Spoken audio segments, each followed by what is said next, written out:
Syllabus में दीगर जो हुकूकुल इबाद हैं उनको स्किप किया गया है और 3 यानी वालिदैन के हुकूक और रिश्तेदारों के हुकूक और पड़ोसियों के हुकूक, ये टॉपिक उसमें रखे गए हैं। तो आज हम डिस्कस करते हैं वालिदैन के हुकूक के द राइट्स ऑफ पेरेंट्स। वालिदैन वो हस्ती हैं जो हमारे दुनिया में आने का ज़रिया हैं, सबब बनते हैं, उन्हीं की वजह से हम इस दुनिया में आए। तो अल्लाह ताला ने हुकूकुल इबाद में वालिदैन के हुकूक को सर फहरिस्त रखा है। चुनाचे इरशाद बारी ताला है, वक़ज़ा रब्बुका अल्ला ताबुदू इल्ला इय्याहु व बिल वालिदैनि इहसाना, कि आपका रब ये फ़ैसला कर चुका है कि अगर इबादत होगी तो सिर्फ़ अल्लाह ही की होगी, और अपनी इबादत के बाद, अपनी तौहीद के बाद अल्लाह पाक ने वालिदैन के साथ हुस्न सलूक का हुक्म दिया है। हुस्न सलूक मानी रवैया, एटीट्यूड भी कह सकते हैं, और जो बिहेवियर है वो भी कह सकते हैं, और हुस्न मानी अच्छा। हुस्न सलूक का हुक्म दिया गया यानी अच्छे सलूक का वालिदैन के साथ हुक्म दिया गया। तो बाकी जितनी भी ये ज़िली सुर्खियाँ हैं ये इसी में आती हैं।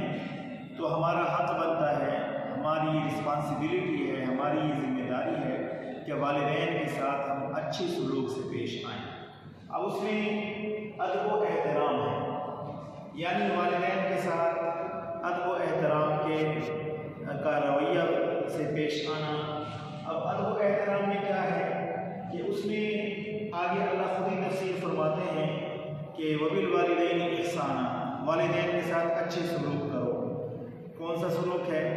अल्लाह फरमाते हैं इम्मा यबलुगन्ना इंदकल किबर अहदुहुमा, अगर उन वालिदैन में से दोनों या दोनों में से कोई एक बुढ़ापे को पहुंच जाए तो आपने क्या करना है, कैसा अदब करना है, कैसे एहतराम करना है। अल्लाह फरमाते हैं इम्मा यबलुगन्ना इंदकल किबर अहदुहुमा फला तकुल लहुमा उफ वला तनहरहुमा वकुल लहुमा कौलन करीमा, यानी उनसे उफ भी ना कहो। ये वालिदैन का हक़ है कि उनकी किसी बात से नागवारी महसूस हो, उनकी बीमारी से, उनके बोलने चालने से, उनके रवैये से, तो आपने उफ भी नहीं कहना। और सैयदना अली मुर्तज़ा रज़ियल्लाहु अन्हु क्या खूब फरमाते हैं कि अगर माँ बाप की अदब व एहतराम के हवाले से उफ से बढ़कर कोई और कलमा वो तकलीफ़ देने वाला होता तो अल्लाह ताला उसको भी हराम फरमा देते हैं।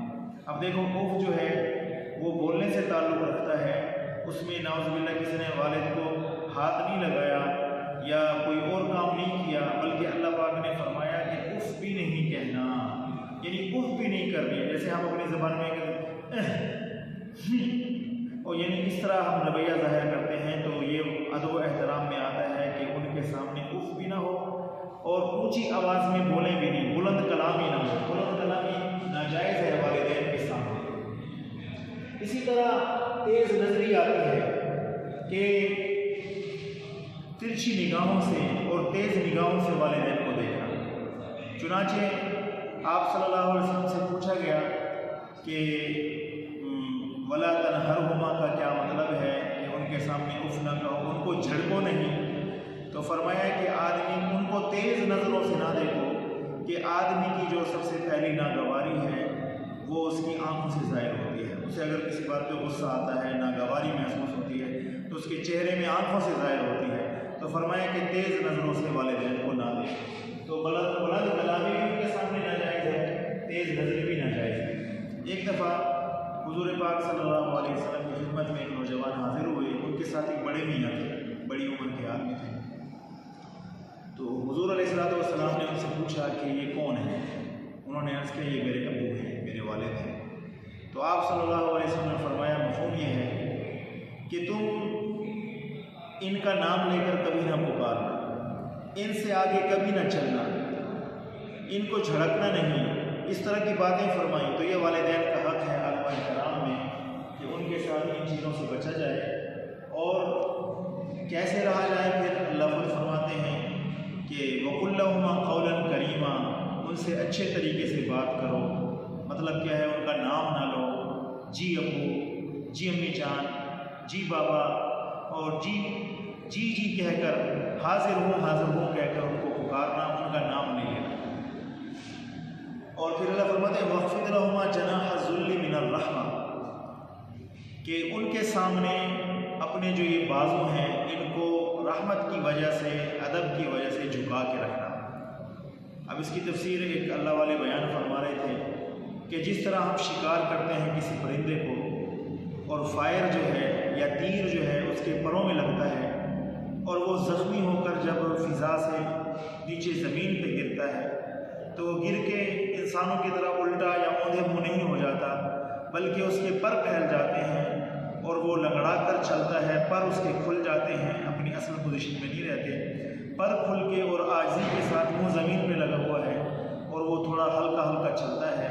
तो यही वक़्फ़िज़ लहुमा जनाह ज़ुल्लि मिनर रहमा है कि अपने वालिदैन के सामने अकड़ना नहीं है, बल्कि अदब के साथ उनके सामने पीछे जाना है। तीसरा हक़ जो है वो फर्माबरदारी, यानी जो वालिदैन कहें उसको मानना। अब कहाँ तक मानना, कि वो जो हमारा मशहूर बात है कि ला ताअतल मखलूक़ फ़ी मासियतिल खालिक़, अल्लाह की नाफरमानी में किसी का भी कहा नहीं माना जाता। तो जब तक वालिदैन हमें नाउज़ुबिल्लाह शिर्क के ऊपर या किसी कबीरा गुनाह का हुक्म दें तो उस बात को तो नहीं मानना, वरना उनकी हर जायज़ बात हमने माननी है, उस हुक्म को बजा लाना है। आज यही चीज़ की हम में कमी है कि हम बाज़ दफ़ा एहतराम भी करते हैं लेकिन करते हैं अपनी मर्ज़ी में, अपनी मर्ज़ी के साथ चलते हैं। तो अब ये सैयदना इमाम हसन रज़ी अल्लाहु अन्हु, उनकी सीरत हमारे सामने है। एक मरतबा हज़रत अली रज़ी अल्लाह अन्हु से किसी ने पूछा, आप अपने बड़े बेटे हसन के बारे में क्या कहते हैं? अल्लाह हिफाजत फरमाए, हमारे बारे में अगर हमारे वालिदैन से राय ली जाए तो आप ख़ुद जानते हैं कि वो हमारे बारे में क्या कहेंगे, लेकिन चूँकि यहाँ तो फर्माबरदारी है तो बहुत बेहतरीन कमेंट्स दिए हज़रत अली रज़ी अल्लाह अन्हु ने उनके बारे में। अल्लाह करे हम भी ऐसे बन जाएं। उन्होंने पूछा, हसन मेरा वो बेटा है कि जब मैं घर में मौजूद होता हूँ कभी छत पे नहीं चढ़ता कि कहीं वालिद से मैं ऊपर ना हो जाऊँ।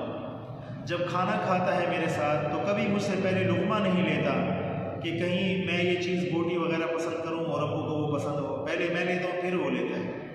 और जब बाहर निकलते हैं तो दिन में वो मेरे पीछे पीछे चलता है और रात को मेरे आगे आगे चलता है, क्योंकि आम तौर पे दुश्मन जो दिन में है वो पीछे से हमला करता है और रात के वक्त दुश्मन सामने से आता है अंधेरे में। तो यानी इसकी ये ख्वाहिश होती है कि खुदा न खासा कोई हमला हो भी गया तो मेरी जान जाए, मेरे बाप की जान ना जाए। तो फिर फरमा के कहने लगे कि अगर किसी के ऐसे 1000 बेटे हों वो भी कम है। और ये एक वाक़या है इधर हमारे सोसाइटी का डी खान का कि एक आदमी थे, उसके 8 बेटे माशाल्लाह, यानी कितनी खुशी की बात है जिसके 8 बेटे हों। तो किसी ने उसे कहा कि माशाल्लाह मुबारक हो गए तेरे 8 पोतरे। कहने लगे मेरे 8 क्यों हैं? यानी वो अब इतना सर पे यानी सवार थे कि उसने कितने बुरे कमेंट्स उनके बारे में किए कि मेरे बेटे नहीं मेरे बाप हैं। एक दफ़ा एक इलाके में गांव में जाना हुआ तो वहाँ एक बड़ी उम्र के बाबा थे। तो मैंने उनसे पूछा, बाबा आपके कितने बच्चे हैं? वो सराइकी बोलते थे। तो मैंने कहा मैंने 4 पुत्र। तो फिर मैंने उनसे पूछा कि उनकी उम्र कितनी है? तो कहने लगे डू मैकल छोटे थे डू मैकल बड़े। मैंने कहा ये क्या हुआ? छोटे तो समझ में आते हैं, बच्चे तो आपसे बड़े हो ही नहीं सकते, आपकी औलाद है वो। कहने लगे बेटा जो मेरा कहा मानते हैं वो मुझसे छोटे हैं, दो मेरा कहा नहीं मानते वो मुझसे बड़े हैं। तो वालिदैन का हुक्म मानना, फर्माबरदारी करना। फिर उसके बाद ये है कि वालिदैन के जिनसे ताल्लुकात हैं, दोस्त हैं उनके, रिश्तेदार हैं, तो उनसे ताल्लुक़ रखना, उनकी ज़िंदगी में भी उनके साथ इज़्ज़त एहतराम से पेश आना और उनके मरने के बाद भी उनसे मिलना जुलना, कि ये बहुत ज़रूरी चीज़ है हदीस के हवाले से। और हमने इसको मुख्तसर किया है। 5वां जो बड़ा हक़ है वालिदैन का वो उनकी ज़िंदगी के बाद है।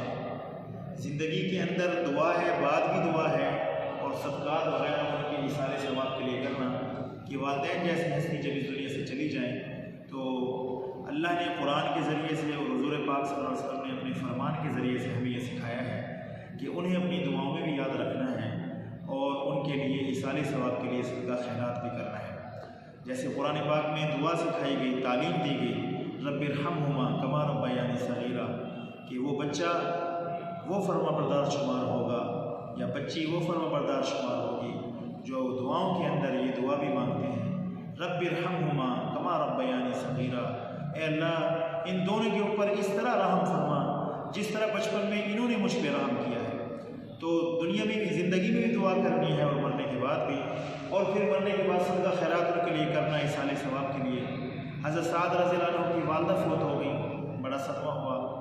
अब हुज़ूर पाक सल्लल्लाहु अलैहि वसल्लम की खिदमत में हाजिर हुए, ए अल्लाह के रसूल, मेरी अम्मी फौत हो गई, मैं उनके लिए कुछ चीज़ भेजना चाहता हूँ, उनके बुलंदी दर्जात के लिए, उनकी मग़फ़िरत के लिए मैं कौन सा सदका करूँ?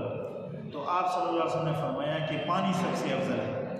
चुनांचे हज़रत साद रज़ियल्लाहु अन्हु ने अपनी वालदा के इसाले सवाब के लिए कुआं खुदवा दिया। जैसे हदीस पाक में आता है कि कोई पानी का इंतज़ाम कर जाता है तो उसमें से जो भी इंसान जिन या कोई परिंदा वगैरह, जानवर वगैरह उसमें से पानी पीता है, तो जिसने ये किया है उसको इसका अजर मिलता है, चाहे वो ज़िंदगी में उस दुनिया में मौजूद हो या ना हो। तो बेहतरीन पानी को इसलिए कहा गया कि जो हमारे गर्म ममालिक हैं इनमें पानी की ज़्यादा ज़रूरत होती है, तो फिर वालिदैन के लिए ऐसे सदक़ात करना जो सदक़ा जारिया की तरह के हों, ताकि वालिदैन की कब्र में उसका ईसाल होता रहे। अल्लाह ताला हमें वालिदैन के हुकूक़ अदा करने की तौफ़ीक़ अता फ़रमाए। वस्सलाम।